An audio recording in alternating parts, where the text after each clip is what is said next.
Assalamualaikum warahmatullahi wabarakatuh. Kali ini saya akan menjelaskan mengenai teknik pengolahan skor hasil belajar PAN. Nah, untuk penilaian hasil belajar ini ada dua, yang satu PAN dan juga ada PAP ya. Kalau PAN ini penilaian acuan norma yang akan kita lakukan sekarang. Satu lagi itu penilaian acuan patokan. Nah, PAN ini merupakan penilaian yang dilakukan dengan mengacu pada norma kelompok atau nilai-nilai yang diperoleh siswa dibandingkan dengan nilai-nilai siswa lain dalam kelompok tersebut. Jadi membandingkan nilai siswa tersebut itu dengan teman satu kelompoknya itu atau teman satu kelasnya tersebut gitu. Itu namanya penilaian untuk yang PAN. Nah, untuk lebih jelasnya kita mulai aja.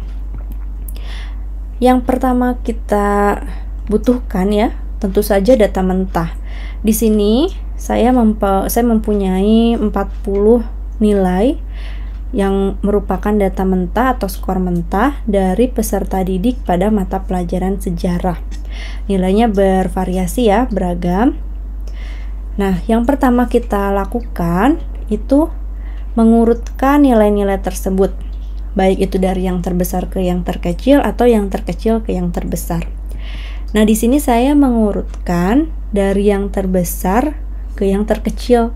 Ini yang terbesarnya 91, kemudian yang terkecilnya 50. Nah, bisa dilihat sendiri ya bagaimana mengurutkannya, bebas. Kemudian selanjutnya setelah diurutkan, kita harus menghitung yang namanya jumlah kelas atau kelas interval. Nah, kelas interval ini dengan simbol K besar seperti ini. Saya menggunakan rumus ini untuk kelas intervalnya 1 ditambah 3,3 log N. Nah, di sini ya lognya N-nya itu kan karena saya ada 40 peserta didik, jadi lognya log 40. Kemudian 1 ditambah 3,3 log 40 itu 1,6. Kemudian dijumlahkan semuanya dan hasilnya adalah 6,29 yang dibulatkan menjadi 6. Setelah itu kita menghitung rentang datanya, yaitu dengan simbol R, data tertinggi dikurangi data terendah. Karena data tertinggi saya 91 dikurangi data terendah saya yaitu 50. Nah, sama dengan 41.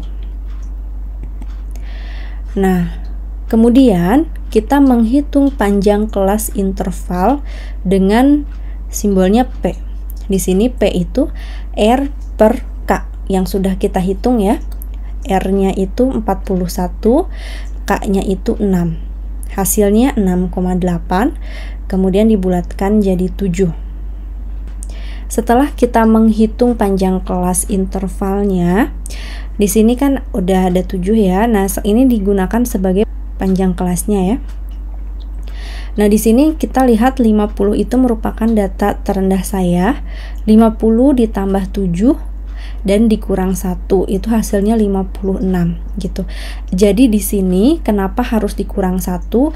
Karena ini untuk dijumlahkan gitu. Jadi harusnya ini yang 50-nya ini ikut dihitung gitu. Coba saudara hitung 50-nya ikut dihitung ya dari kita untuk 7 misalnya.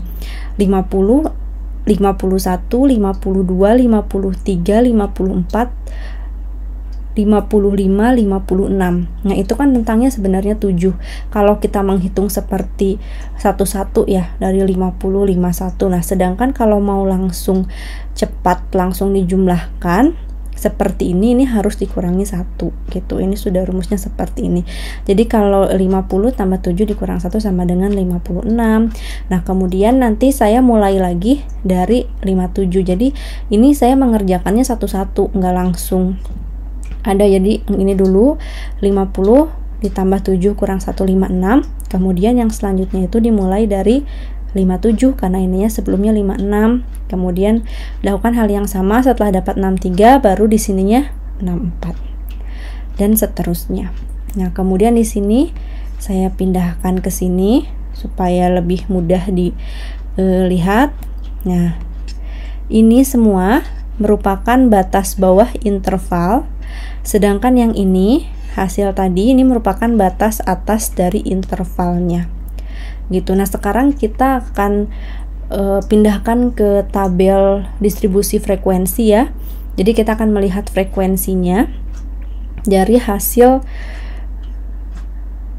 yang kita jumlahkan tadi. Nah ini jadi kelasnya itu ada 6, 1, 2, 3, 4, 5, 6. Intervalnya itu sesuai dengan yang tadi kita jumlahkan, 50 sampai 56, batas bawah, batas atas. Kemudian 57 sampai 63 kita pindahkan ke interval semua. Setelah kita pindahkan ke bagian interval, kita mencari frekuensinya ya. Misalnya dari rentang 50 sampai 56 itu ada berapa peserta didik. 50 sampai 56 berarti 50 ini sampai 56 ya. Berarti ada 1 2 3. Kemudian 57 sampai 63. Berarti dimulai dari 57, berarti kita mulai dari sini 1 2 3 ya, karena kan batas atasnya 63, berarti ada 3 juga, dan itu seterusnya dihitung seperti itu hingga dijumlahkan totalnya ada 40. Ya segitu saja untuk penjelasan PAN-nya. Jadi silahkan dieksplor lagi lebih banyak ya. Dan terima kasih telah menyaksikan tayangan ini.